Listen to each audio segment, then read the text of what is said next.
tonight, town meeting tonight. Bring your questions to the old town hall. What system of medical care should we have? Town meeting tonight.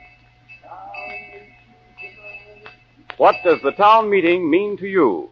Here is what two librarians have to say. The librarian of the Kansas City, Missouri Public Library writes us, I quote, America's Town Meeting of the Air is our most widely listened to educational broadcast. We have 15 branch libraries. If you have enough bibliographies to send us a supply for each topic, I am sure the branches would make good use of them. Unquote. From the library in Martinez, California, the county librarian writes, I quote, We have set up a town meeting bookshelf using the recommended list of books and change the books for different programs each week. There are many people in our community who listen to the town meeting and like to discuss it later. I am sure this will be a welcome service to our public. Unquote. The town hall is pleased to cooperate with America's libraries in making it possible for people to be better informed on problems affecting our national welfare. And now may I present the director of the Town Hall, New York, and founder and director of America's Town Meeting of the Air, Mr. George V. Denny, Jr. Mr. Denny. Good evening, neighbors. On November 25th, when we discussed the subject, Has Science Advanced Human Happiness?, Mr. Ralph Borsodi, one of our speakers, made a statement that milk, when pasteurized, loses its nutritive value. We received many comments that this was not correct. In fairness to all sides, we asked for the opinion of New York City's Commissioner of Health, one of the country's leading authorities on this question. Here's what Dr. John L. Rice, the Commissioner of Health of New York City, has to say. I quote, My attention has been called to a statement made at one of your town meetings to the effect that milk, when pasteurized, loses some of the important nutritive elements. I am amazed that anyone could make such a statement at this late date. Extensive research carried on for many years in many parts of the world has shown conclusively that pasteurization does not change the nutritive value of milk. The same amounts of protein, carbohydrates, fats, and minerals are present.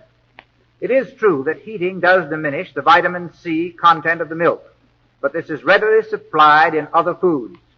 In the case of infants who get pasteurized milk, the addition of a little orange juice or barley water has been recommended. The purpose of pasteurization is the killing of bacteria that produce disease. Since the adoption of this method, thousands of lives have been saved. It is to the pasteurization of milk more than any other factor that we owe the great reduction in the communicable diseases of childhood. The method of pasteurization was originally described by Pasteur, and this is one of the contributions which has caused him to be acclaimed one of the greatest benefactors of mankind. Unquote. Thank you, Dr. Rice. I'm very glad to read that statement made by the Commissioner of Health of the City of New York.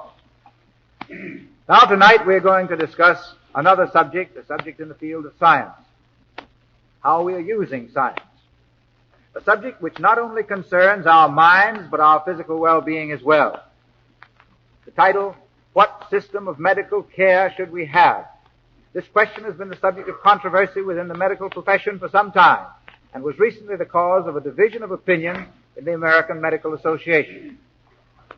We bring you this evening 3 points of view on this question, and are fortunate in having with us Dr. Arthur C. Christie, world-famous X-ray specialist and professor of radiology of George Washington University Medical College, who will speak in the favor of the system of private practice.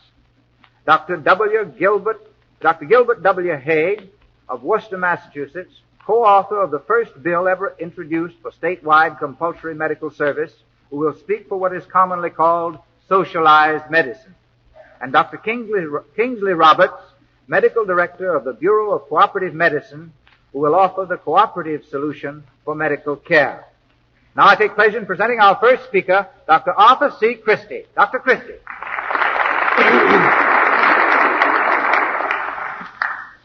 Mr. Denny, ladies and gentlemen, the question which we are attempting to answer here is of great social importance. In it is involved not only the progress of medical science and the welfare of the medical profession, but the health of the people as it is affected by the methods adopted for prevention of disease and care of the sick and injured. I am sure that my associates on this program wish with me that our discussion may result not simply in presentation of opposing views, but that candid statement of different viewpoints may promote understanding and bring to light a common ground upon which we may unite to wage battle against the common enemy, disease. It is my responsibility upon this program to try to present the views of the medical profession. I presume to do this not because I occupy any official position in organized medicine at the present time, but only because of wide and intimate contact with the profession throughout the United States following my service on the Committee on the Costs of Medical Care. There has been much misunderstanding concerning the attitude of the medical profession on social questions, and because of these misunderstandings, many false issues have been debated. It seems necessary, therefore, at the outset of the discussion tonight to try to define the position of the profession on the question of the socialization of medicine. The term socialization has two quite dissimilar meanings. In one sense, to socialize means very simply to render social, to adapt to the needs of society.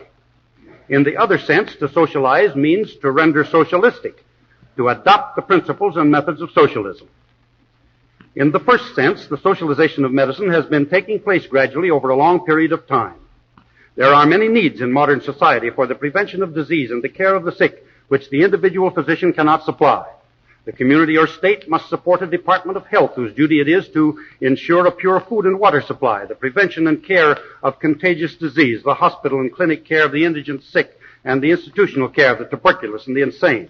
All of these and numerous other services are being provided at public expense, and such services will undoubtedly be expanded in order to adapt modern medical discoveries to the complex needs of modern society.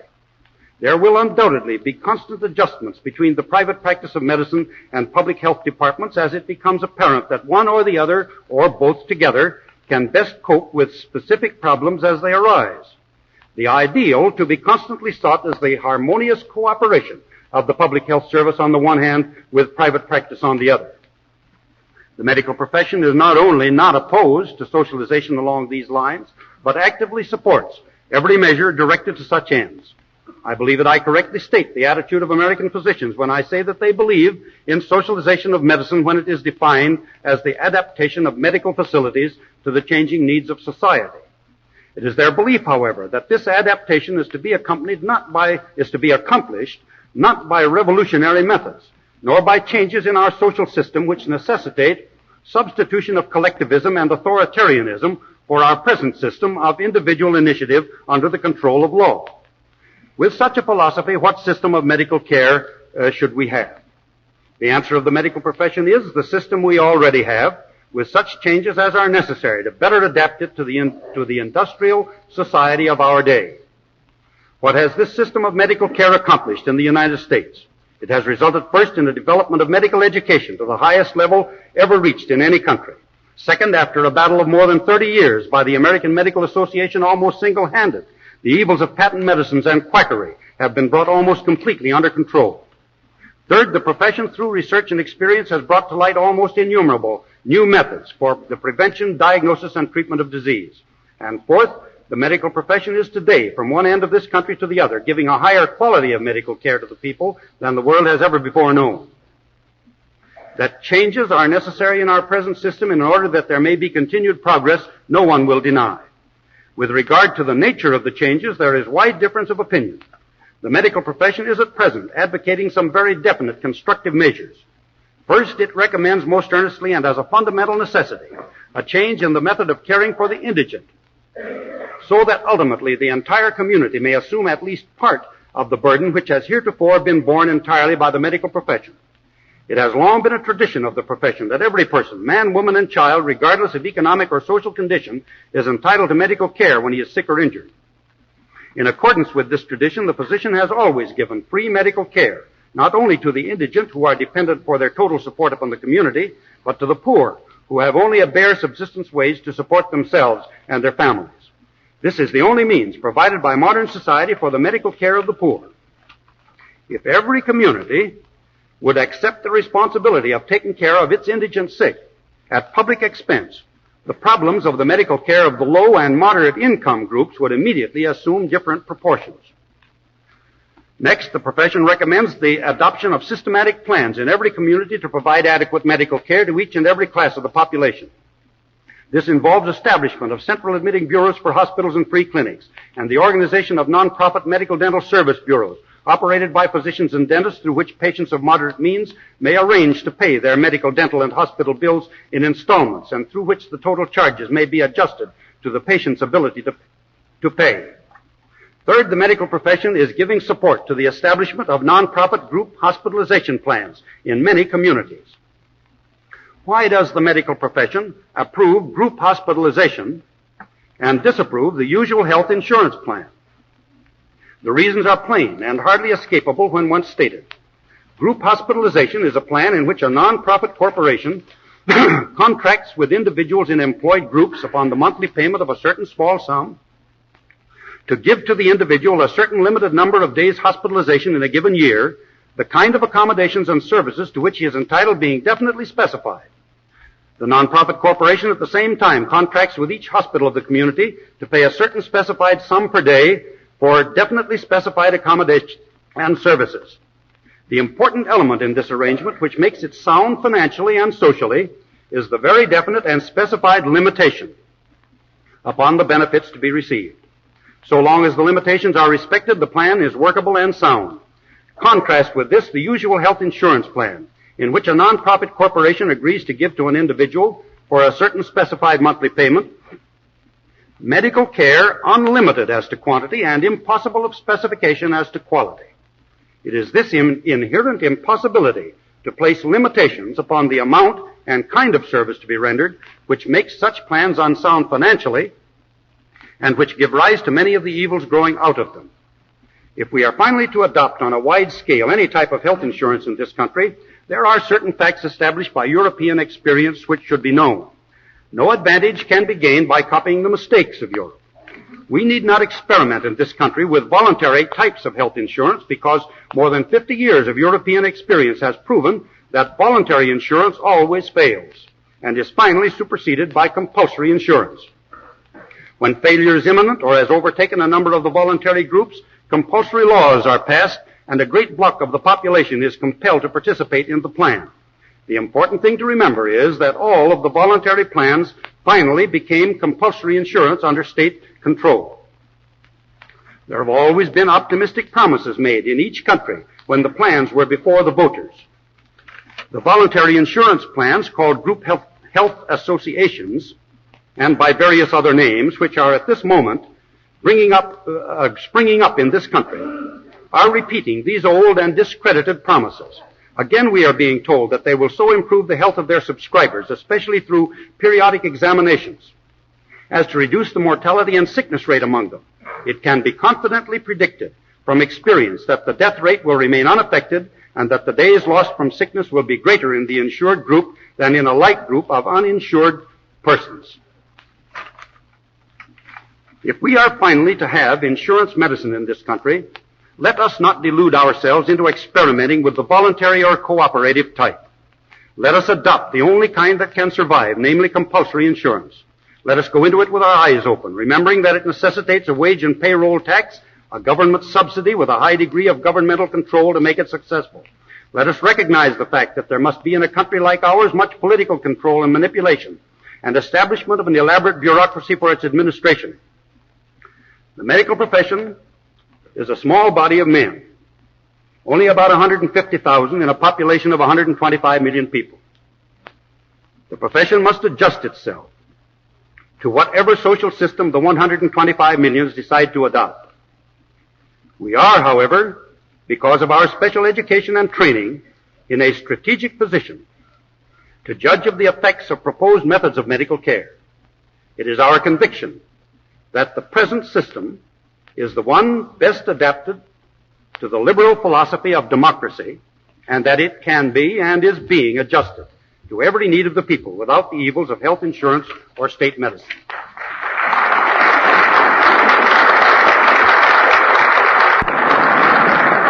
Thank you, Dr. Christie. Now we're going to hear a slightly different view from Dr. Gilbert W. Hague of Worcester, Massachusetts. who will give us his version of socialized medicine. Dr. Hague. Even in this democratic country, the socialization of medicine has already progressed a long way. Unlike its development in foreign nations, where it sprang from the curative phase of medicine, here it has grown from the preventive phase, public health. From sanitation and quarantine of contagion, it has waxed step by step with the applicability of the discoveries of the biological sciences. Today there is an acknowledged need of extending its scope through public sanatory of chronic arthritis and the further expansion of its laboratory facilities. On account of the waning of private charity incident to the present general economic changes, the government will soon be obliged to assume, either directly or indirectly, the financial responsibility for the care of the sizable class of the indigent. This rational trend in the evolution of state medicine in America has been so satisfactory as to meet the approval of both laymen and doctors. In fact, one of the two unanimous conclusions to be drawn from the reports of the various commissions upon the problem of improving medical care during the last decade is that the socialization of medicine shall proceed as in the past by increasing the activities of the existing departments of health.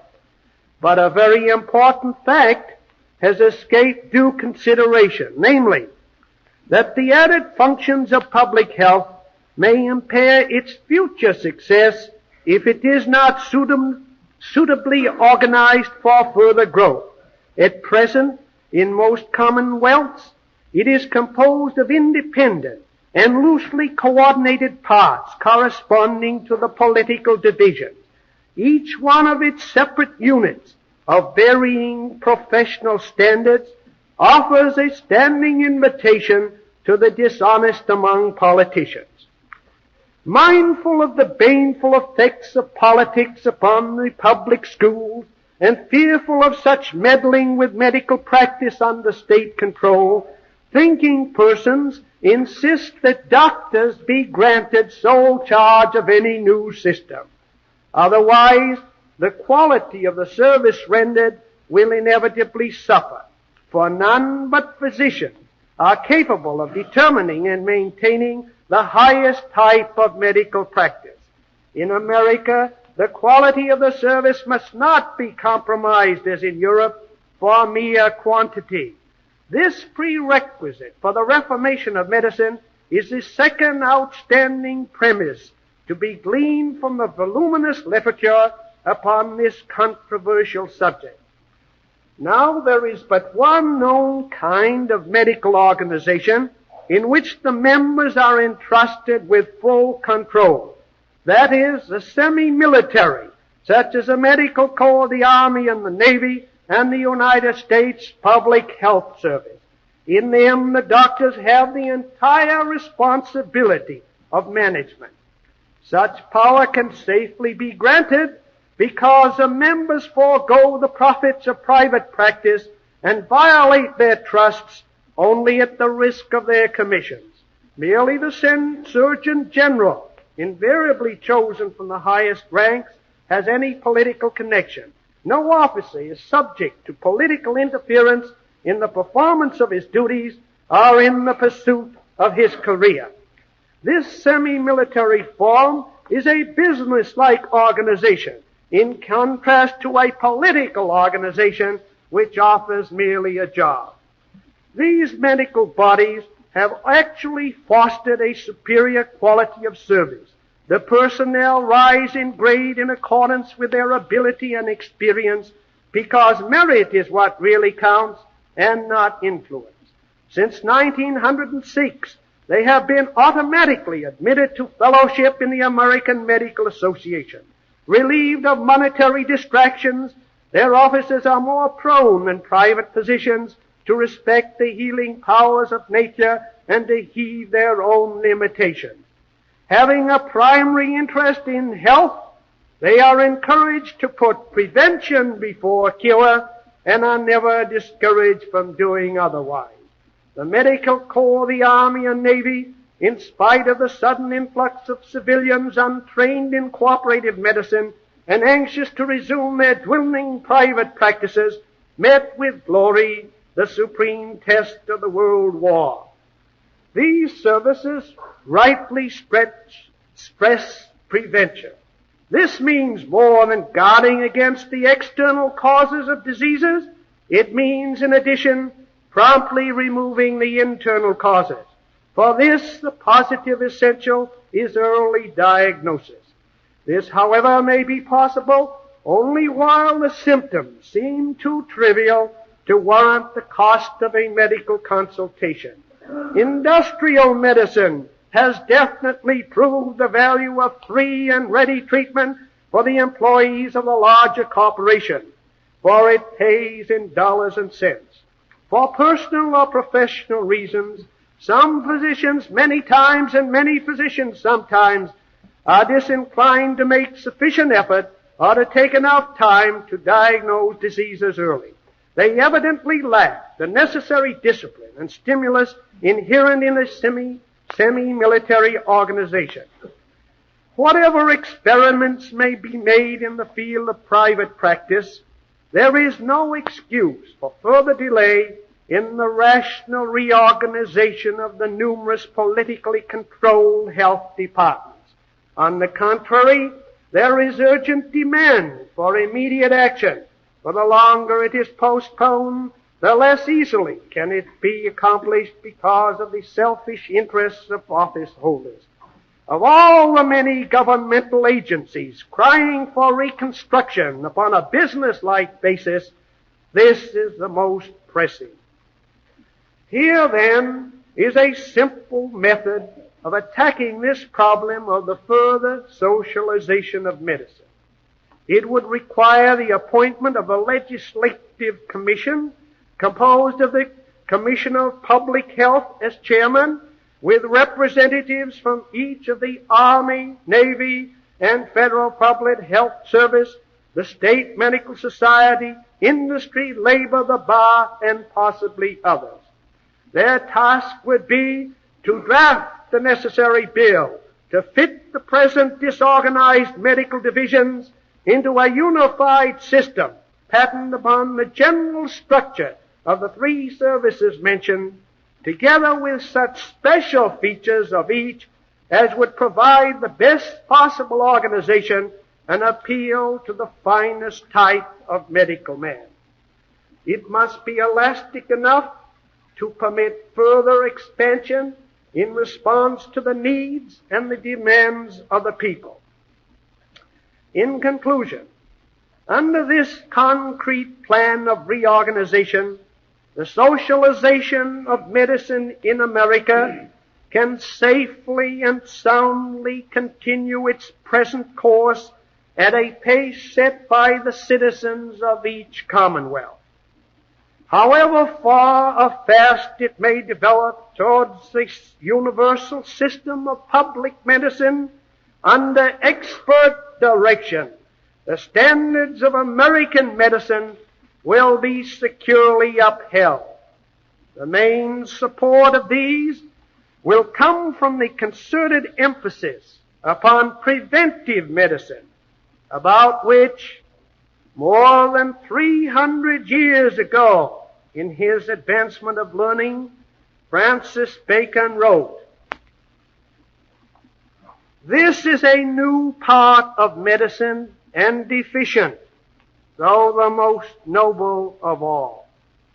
For if it may be supplied, medicine will not then be wholly versed in sordid cures, nor physicians be honored only for necessity, but as dispensers of the greatest earthly happiness that could well be conferred upon mortals."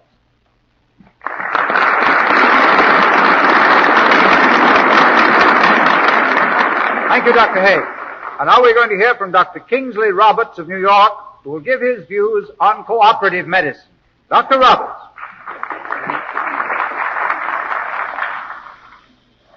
Ladies and gentlemen, you have just heard from what I would consider to be two of the greatest optimists in the world. On one hand, we have an advocate of the continuance of the present type of medical practice who believe that's all right. On the other hand, you've heard from a doctor who, as a result of his experience in the Army, believes in the expansion of that system. I will try and tell you as much as I can about cooperative medicine. Students of the problem know that to extend medical services beyond their present limits, the insurance principle must be applied. Cooperative medicine provides this on a voluntary insurance basis and is nothing more or less than the application of cooperative control to voluntary health associations. Why do we need cooperative medicine? I have before me a figure that answers that question, and that figure is this. In the state of California, according to studies made by the California Medical Society, during 1 year, 44 people out of every 100 requiring medical care did not get it. They did not get it because they were afraid that they could not pay the bill. This clearly demonstrates the need for the expansion of medical service to a group that can pay for it. You know that the budget of the average American family at present does not and cannot make provision for the unpredictable cost of medical care. The reason is that no one knows when disease, simple or serious, will enter the home and throw life and finances into a chaos. In substantiation of that point, I would like to cite the fact that 28% of all of the personal loans made in the United States were made to pay medical bills. As an antidote, the practice of cooperative medicine is based upon 4 fundamental points.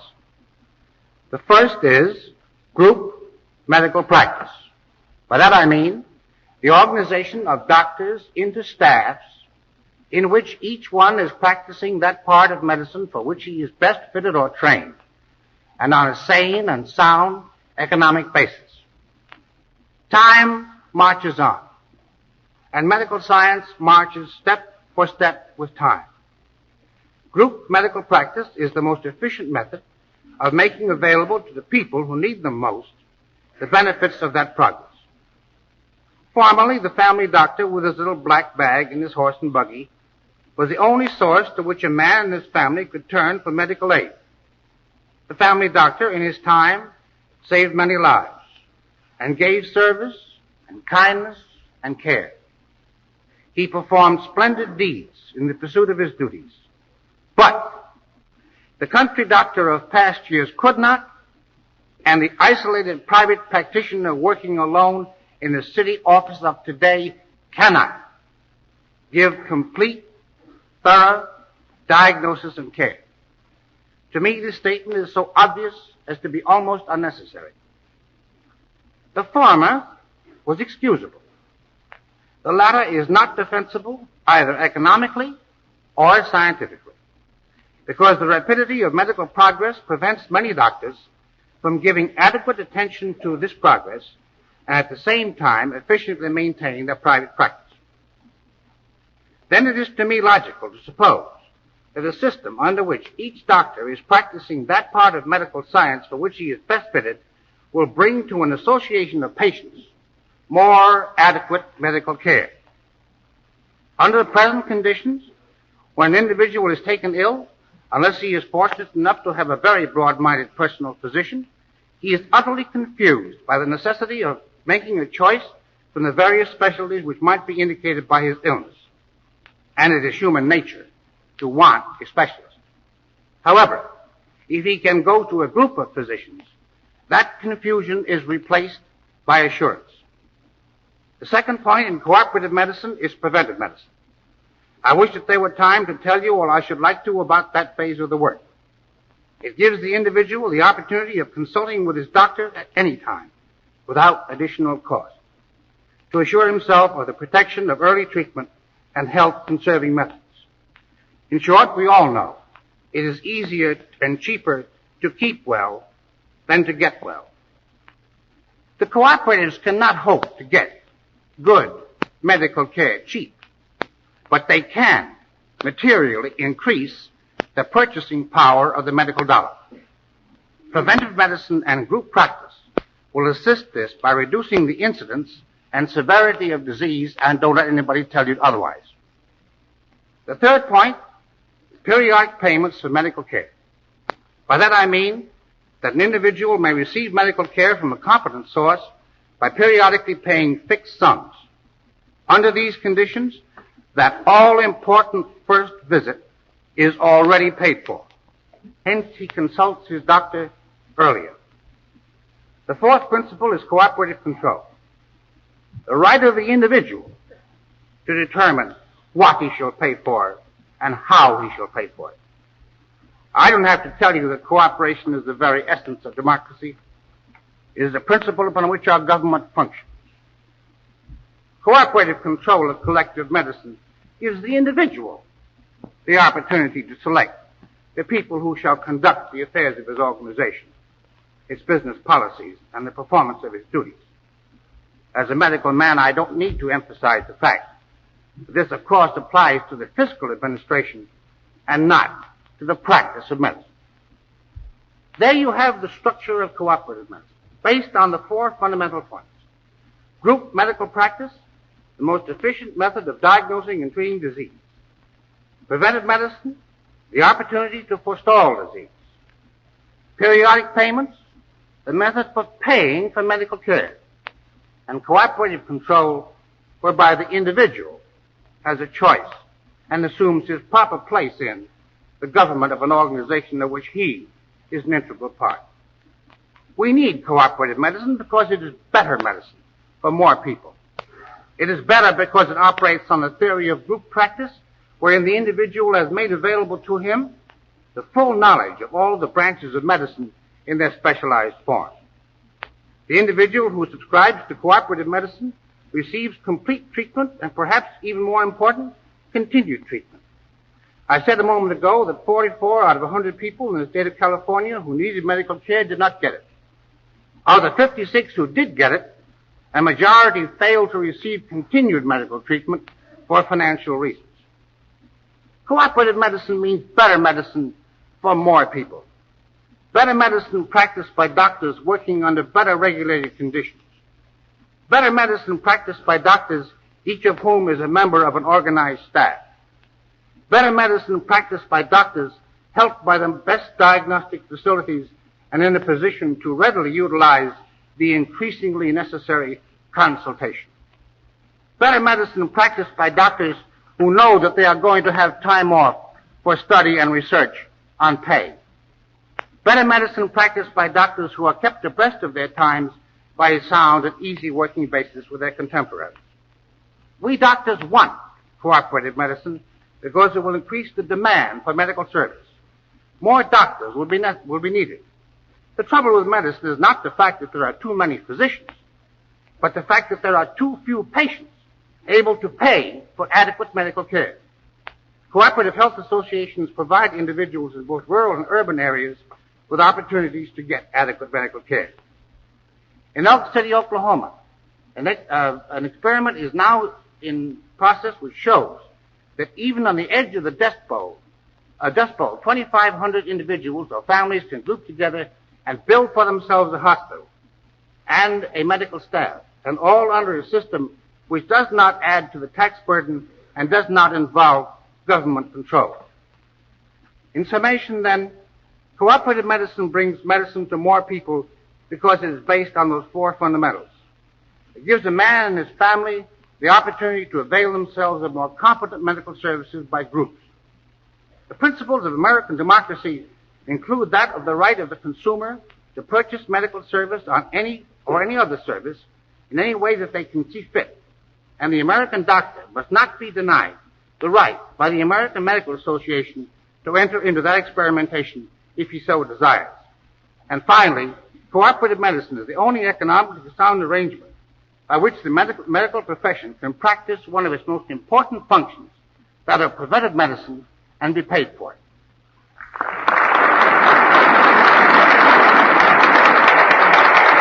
We Pause for station identification. WJZ, New York.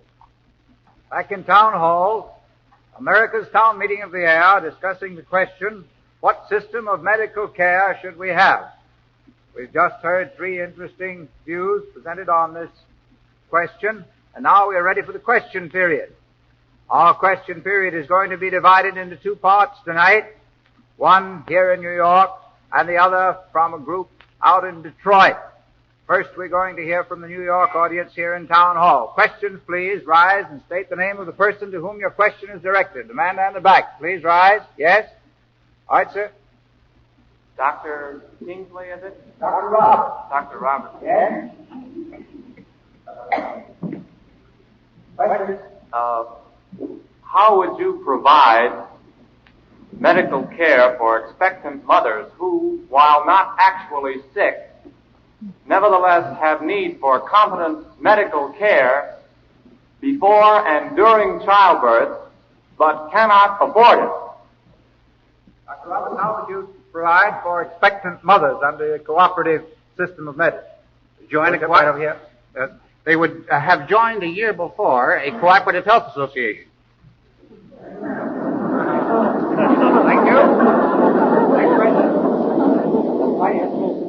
Dr. Christie. Statistics show that out of 20 ailing people, one consults the physician, one consults the pharmacist, 3 avail themselves. Excuse me, would you repeat that louder, please, in that direction? Statistics show that out of 20 ailing people, one consults the physician, one the pharmacist, 3 avail themselves of hospital facilities, including free dispensaries, clinics, and so forth.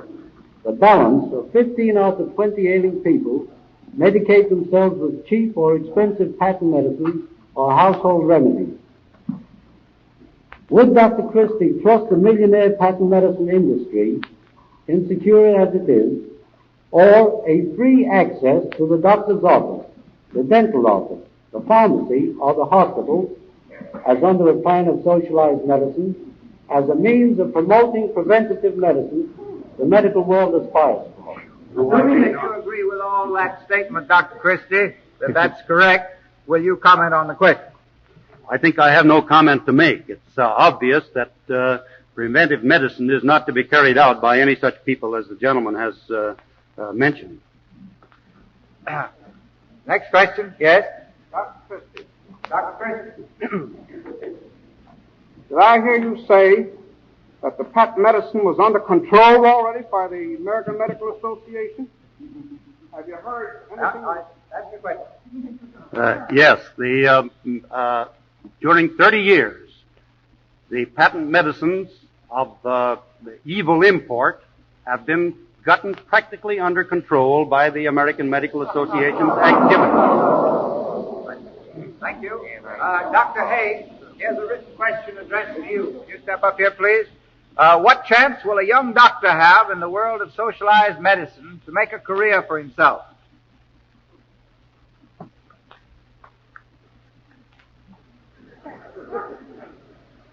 The question hasn't stumped you, has it, Dr. Hague? He'll have the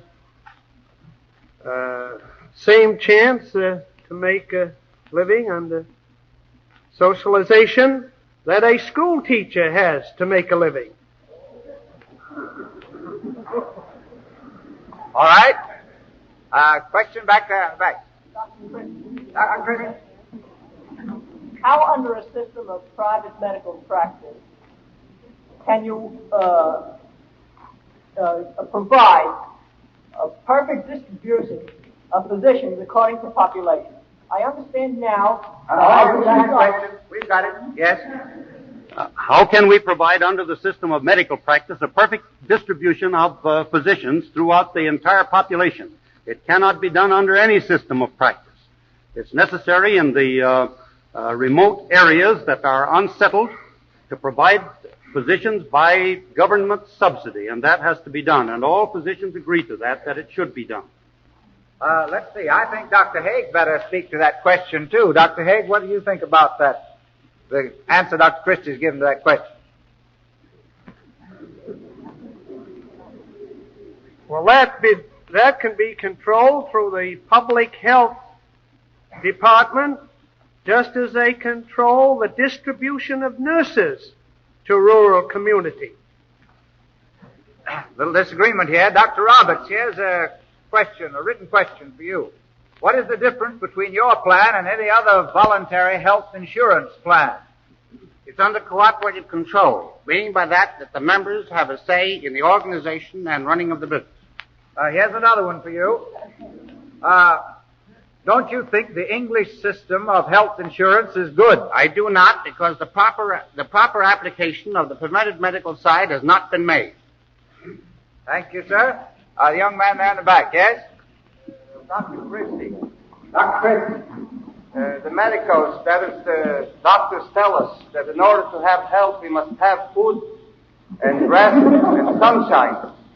In view of the fact that according to the President, a fourth of the population lacks all of these items, how can there be good health unless the private ownership of the means of wealth production are abolished and socialism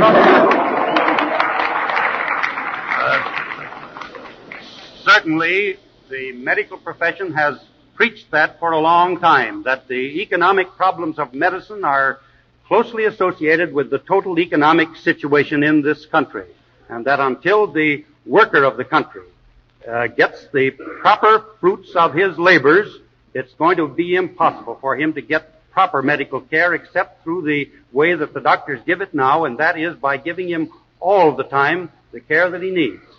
Thank you, Doctor. Dr. Christie, how about you?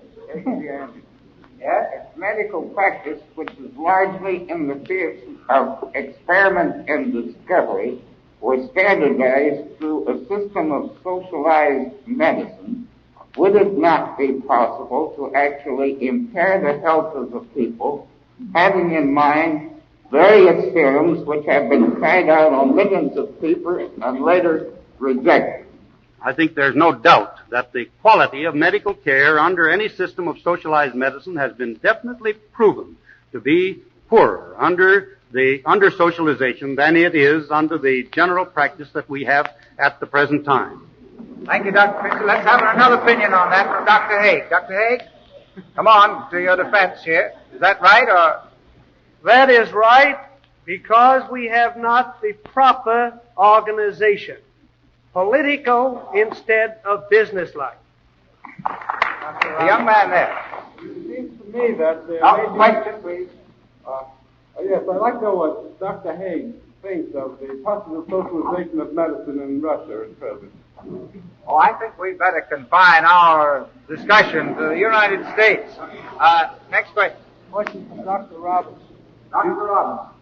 Roberts. Do you believe it is possible to have socialized medicine without the demoralization of the medical profession, without the building up of a top-heavy bureaucracy and prohibitive costs to the taxpayer? I cannot discuss the question of socialized medicine because I don't know what you mean by it. If you will define it, I'd be very glad to answer the question. I think your question should be addressed to Dr. Hague. Dr. Hague. How about bureaucracy and heavy overhead organization in the administration of socialized medicine? I think that's the purport of the gentleman's question. The difference between the two is this. State medicine, properly organized, is run by the doctors who accept a salary. Health insurance is run by doctors who do not accept a salary, who enjoy the profits.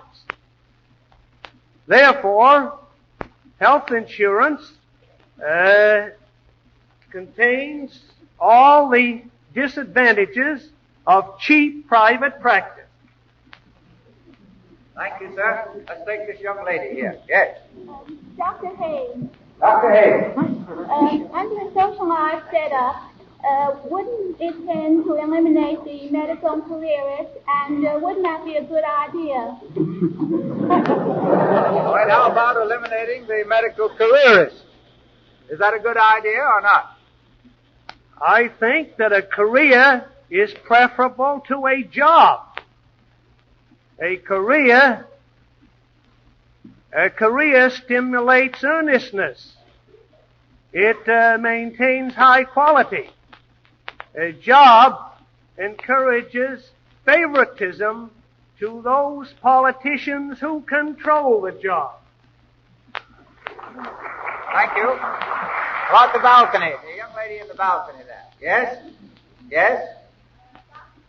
Dr. Christie. Under the limited medical plan that you spoke of, which the Medical Association approves, how will Mr. Average Layman pay for any medical care after the specific time has been used, and also the overhead and incidentals such as doctor's expenses and surgical dressings, which is not included in the limited plan of group insurance? Well, I don't know whether I ought to answer that or not. That's the group insurance. Of course, I'm not in favor of, except so far as it applies to group hospitalization. That is all. But under group hospitalization, it does provide for the dressings and all of the things that are necessary in hospital care of the patient, but does not provide for medical care, which is an unlimited service which cannot, as I believe, come rightly under insurance. Dr. Roberts, do you want to comment on that, or are you satisfied with that answer? Well, I'm not satisfied with it because I don't agree with Dr. Christie. It can come under insurance. For every one person who's interested in hospitalization insurance, there are 10 who are interested in knowing how to pay all their medical bills.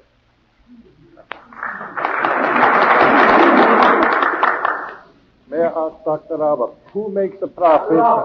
Dr. Roberts, who makes a profit on the Cooperative Health Association? Nobody. Nobody. Nobody makes a profit. A young man like that. Dr. Hague. Dr. Hague. Wouldn't it be better, instead of first changing the medical system, to change our democratic society in which there are so many people? Just comment. As long as the majority of people possess some wealth, naturally, democracy will survive. It's just about impossible to discuss these questions without running up against the economic problem, isn't it? Now, as we told you last week, there are a great many YMCAs throughout the country who form town meeting discussion groups. Tonight, through the miracle of radio, we've arranged with one of these groups, the Detroit YMCA Town Meeting Discussion Club, to participate from Detroit in this meeting by asking questions of our speakers. The question has often been asked, raised that listeners rarely have an opportunity to participate. Now, through the medium of radio, time and space have been annihilated, so that our listeners can ask questions from any part of the country. Under the chairmanship of Mr. George G. Wright, some 50 members of the Detroit YMCA Town Meeting Discussion Club are ready to question our speakers here in Town Hall. Are you ready with your questions, Mr. Wright in Detroit? Yes, Mr. Denny.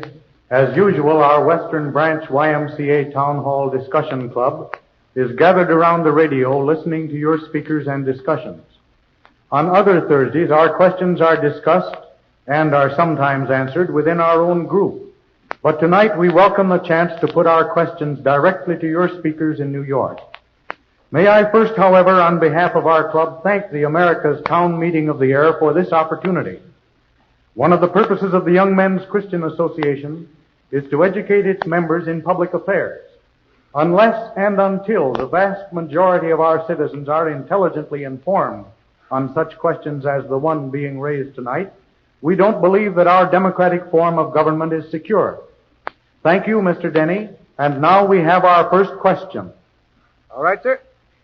Dr. Arthur W. Hague. Dr. Hague. Is there not a danger that the making of medicinal services too easy to obtain will develop a community mind or habit of sick-mindedness? Dr. Hague, would your system develop a habit of sick-mindedness? A feature of my system would be complete health records, which would furnish material enough on which a correct diagnosis could be made. Many patients who are neurotic or appear to be malingerers are suffering from sociological problems. They need, after careful medical examination, to be referred to the social service worker, the psychiatrist, the clergyman, the lawyer, even the police. Thank you, Dr. Hague. Are we ready for your next question, Mr. Wright? Dr. Roberts. Dr. Roberts. How can cooperative medical service be made to provide for the families of low-income, irregularly employed workers, such as the automobile workers of Detroit, who are not poor enough to claim free service from the state, nor able to pay for adequate service out of their wages? Dr. Roberts? He wants to know how is it possible for under your system, for workers irregularly employed to benefit by a system of cooperative medicine such as you've described? Unfortunately, all voluntary plans have their limitations. There are times at which voluntary plans will have to be assisted by some type of government subsidy. I prefer that to government control. Thank you, Dr. Roberts. Ready again, Mr. Wright? Dr. Hague. Dr. Hague. What assurance have I that I would receive the same attention under socialized medicine that I would receive from my own personal physician? Dr. Hague. If you are competent to pick out a capable, honest physician, perhaps you could find no better source of treatment. But the average man today, under the complexities of our civilization, in our crowded cities especially, is not so competent.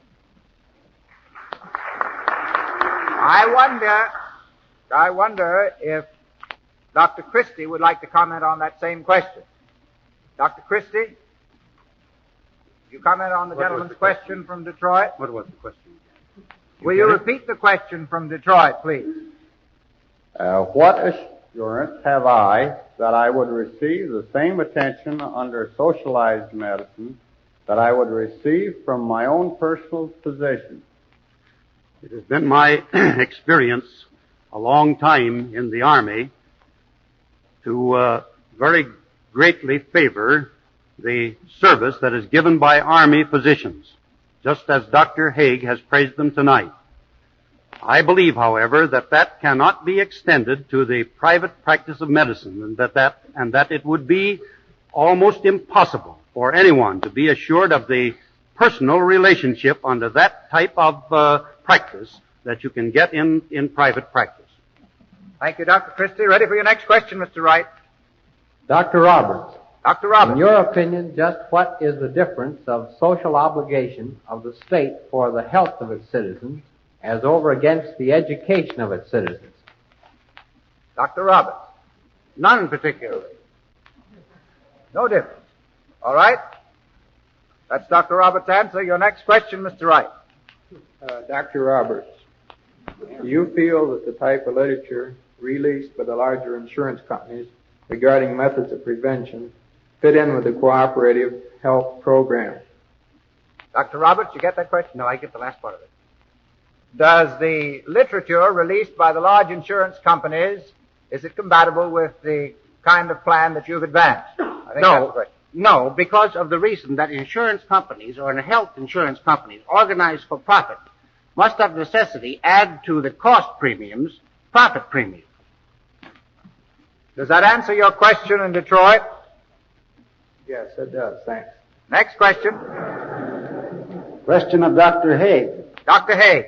Is there evidence that socialized medicine tends to level up the efficiency of medical service and encourage the personal initiative of medical men in research?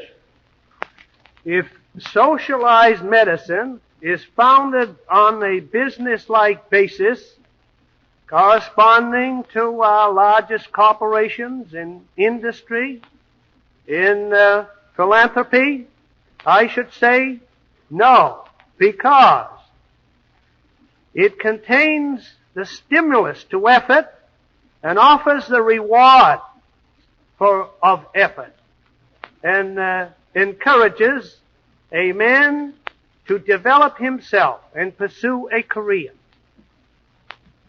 Next question, Mr. Wright in Detroit. Dr. Christie, Dr. would it Christie. be a good idea to use doctors primarily as teachers and train people to pay for counsel and advice on keeping well? Dr. Christie. Yes, I think wherever it is possible, that ought to be done. But certainly we're a long ways yet from the development of society where people are willing yet to do that, to pay to be kept well instead of to pay the doctor after they are sick. Certainly that ought to be an ideal at which we should aim, that the people may be educated to the point where they will consult the physician in order to be kept well instead of after they become sick. Thank you, Dr. Christie. Next question. Dr. Christie. Dr. Christie. What is being done at the present time to give adequate medical care to those rural communities where doctors are a scarcity as compared to the great number of doctors who now locate in the large urban centers? Well, not very much. Not nearly enough.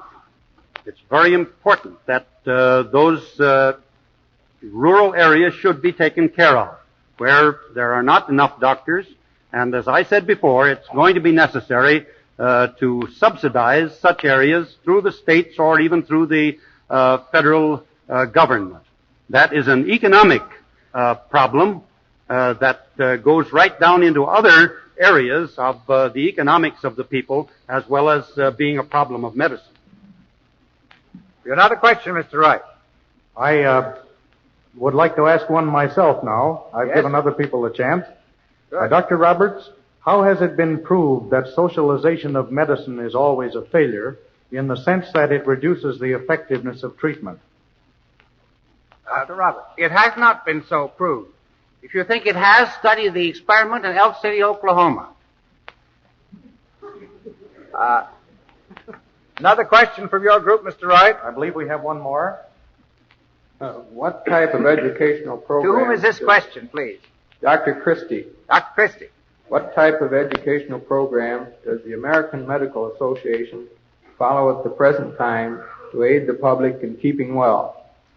Well, it follows a very wide system of trying to educate the people through a journal, for instance, that is very widely circulated, Hague, through weekly broadcasts over a national broadcasting system.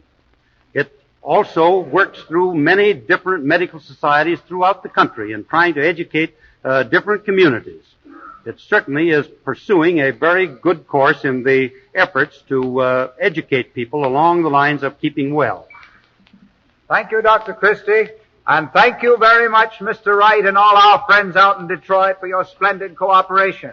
And thank you, Mr. Denny. I wish we could stretch the clock, but our time is up, and we'll have to turn this meeting over to the individual groups throughout the country and our listeners in their homes, wherever they may be. I think you'll agree that this has been not only an interesting but an informative discussion. As I have said many times before, we do not use the town meeting for the purpose of debate, but rather to present conflicting views on a given subject so that you can hear all sides and draw your own conclusions. Before Mr. Claney tells you what we're going to have next week's program, I want to wish every one of you, our listeners, on behalf of the Town Hall and the National Broadcasting Company, a very Merry Christmas. Mr. Claney. Next week at this same time, our subject will be, what will Japanese victory in China mean to America? Dr. Charles C. Batchelor, former chief of the Far Eastern Division of the United States Department of Commerce, and Mr. Upton Close, noted writer and lecturer on Chinese affairs, will be our speakers. The proceedings of each broadcast are prepared weekly in magazine form by the Columbia University Press under the title Bulletin of America's Town Meeting of the Year. If you wish copies of tonight's broadcast only, send your name and address, enclosing 10 cents to cover the cost of printing and mailing, to the Town Hall, 123 West 43rd Street, New York City. Or if you want copies of the entire series of 22 broadcasts sent to you each week, enclose $2 and send to the same address, the Town Hall, 123 West 43rd Street, New York City.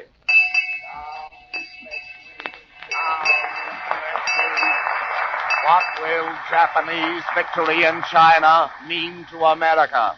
Town meeting next week. This is the National Broadcasting Company.